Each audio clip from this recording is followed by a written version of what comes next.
Hello subscribers, మన పెరట్లో ఎటువంటి మందులు వేయకుండా ఒకే ఒక్క చిక్కుడుకాయ చెట్టుకి మనం తెచ్చుకున్న చిక్కుడుకాయలు అయితే వాష్ చేసుకున్నాం. నేను ఇప్పుడు దీన్ని ఊరగాయ పెట్టబోతున్నాను, మీకు చూపిస్తానని చెప్పాను కదా.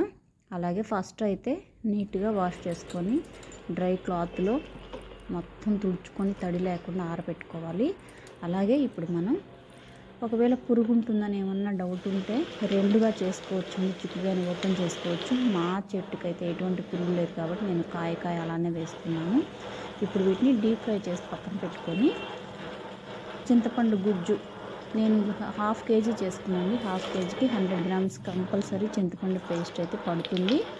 అలాగే మీకు ఇంకో టిప్ ఏంటంటే, ఇది సెకండ్ డే అయిన తర్వాత పచ్చడి ఆయిల్ అంతా రిలీజ్ అవుతుంది. అప్పుడు మనం ఫ్రిడ్జ్లో పెట్టుకోవాలి.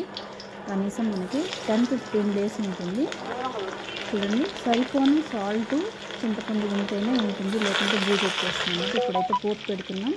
పోపులో మనం జీలకర్ర వేయొద్దండి, ఆవాలు వెల్లుల్లి రెబ్బలు ఎక్కువ వేసుకొని, అలాగే ఎండు మిరపకాయ కరివేపాకు వేసుకొని చింతపండు గుజ్జు దీంట్లోనే వేసుకొని మగ్గిపోయిన తర్వాత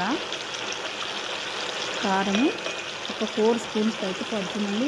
ఎక్కువ కారం అనిపిస్తే కొంచెం మీరు 3 వేసుకోండి, లేకుంటే 4 పడుతుంది.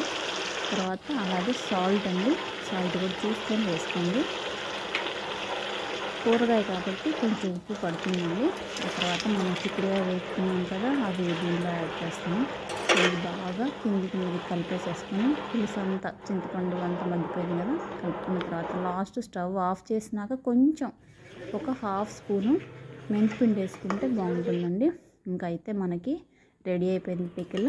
బౌల్లో తీసుకున్నాక సెకండ్ డే ఇలా ఆయిల్ అంతా రిలీజ్ అవుతుంది, చాలా బాగుంటుంది. అలాగే దీన్ని వైట్ రైస్లో కొంచెం నెయ్యి కానీ కలిపి వేసుకొని తిన్నారంటే ఆహా ఏమి రుచి అనాల్సిందే. చూడండి, ఇది 15-20 డేస్ ఉంటుంది, ఫ్రిడ్జ్లో పెట్టుకోవాలి.